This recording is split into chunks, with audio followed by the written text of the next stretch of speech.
sous couvert de vouloir alléger la réglementation qui est censée peser comme un fardeau sur les sociétés et donc sur la compétitivité américaine. C'est en tout cas le discours du nouveau secrétaire Scott Bessent qui a parlé d'une victoire du bon sens et salué le projet audacieux de Donald Trump pour libérer la prospérité américaine.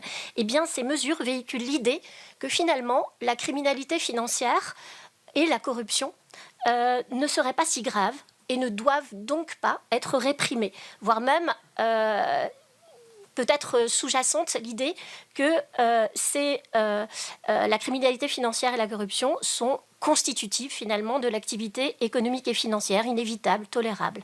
Ce qui se profile à travers ces annonces, qui sont pour l'instant à l'état d'annonce, c'est la dépénalisation de la criminalité financière. Or, dans ce contexte, l'impact, alors qu'on mesure bien l'impact des décisions de la première puissance économique mondiale et puis sa force d'entraînement, les décisions que prendront l'Union européenne et la France pour son territoire, mais aussi au niveau de l'Union européenne pour appuyer les politiques publiques en matière de lutte contre la criminalité financière, eh bien, ces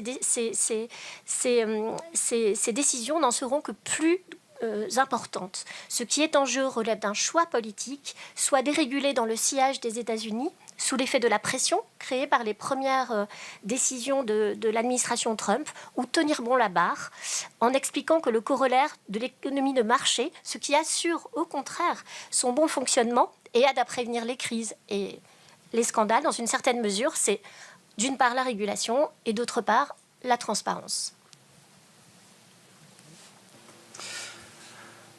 Donc du coup, dans ce contexte de mondialisation financière où on est censé prôner cette transparence et cette régulation, on voit surtout cette interconnexion des systèmes financiers. La plupart des enquêtes sur lesquelles nous, on a travaillé nous conduisent sur une délinquance financière d'envergure internationale, donc pas uniquement française.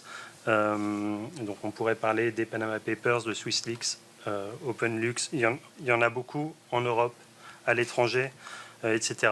On a un peu choisi de se fixer sur des trucs un tout petit peu plus récents, à commencer par les enquêtes sur les Émirats arabes unis, qui, au fil de nos enquêtes, nous permettent de penser que c'est plus que jamais un centre offshore qui agit comme un aimant pour l'argent sale. C'est quelque chose qu'on voit depuis quelques années, mais qui non seulement perdure, mais se renforce. Le Dubaï et le reste des Émirats arabes unis, dont notamment Abu Dhabi, concentrent un maximum de flux financiers illicites. C'est une plaque tournante pour le blanchiment de l'argent issu d'activités criminelles. Ça, on le voit bien dans toutes les enquêtes auxquelles on a participé. On y voit de la fraude fiscale, du trafic de stupéfiants, de la crypto-monnaie et, ce qui en découle évidemment, le blanchiment d'argent. Sachant que par ailleurs, ce pays est vu par la criminalité financière, tous les trafiquants de drogue, tous ceux qui font de la crypto, aussi beaucoup de personnes qui font de la fraude fiscale, comme une sorte de refuge, comme un havre de paix, pour échapper notamment aux justices européennes, dont françaises. Ça aussi, on le voit beaucoup.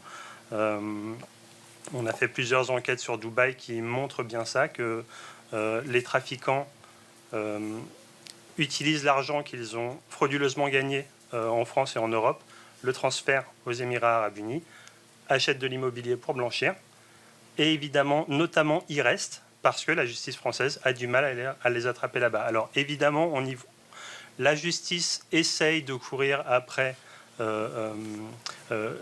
l'aide bilatérale entre la France et les Émirats. On voit bien que ça ne marche pas encore comme il faudrait, notamment.